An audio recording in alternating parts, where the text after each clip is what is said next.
আমি যেহেতু আমার বাবার বাড়িতে, তো আম্মু বিকেলবেলা বললো যে আমি একটু আটা খুলে দিই, তারপর তুই একটু পিঠা বানা নারকেল দিয়ে। তো আম্মু সব প্রসেসিংগুলো করে দিছিল। আর আম্মু বললো যে তুই পিঠাগুলো বানা, তোর হাতে যেহেতু ভালো হয়। তো আমি এই তো আটাগুলো নিয়ে রুটি বানাচ্ছিলাম। তারপর রুটি বানিয়ে তারপর এগুলো রাখতেছিলাম এক এক করে। আগে রুটিগুলো বানিয়ে তারপর রাখতেছিলাম, রেখে তারপরেই যে এগুলো হচ্ছে নারকেল গাছের, এগুলোকে লিল্লা বলে, জানি না আপনাদের এলাকায় কার এলাকায় কি বলে। তো এই তো কাটলাম, কেটে নারকেল দিলাম। এখন এই যে পিঠার শেপ দিচ্ছি। এই যে পিঠা হয়ে গেছে। আর দেখেন মাশাআল্লাহ কত তুলতুলে হয়েছে।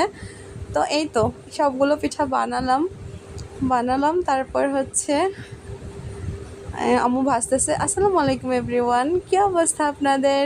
এই যে পিঠাগুলা দেখাবো একটা ভিডিওতে। আল্লাহ হাফেজ।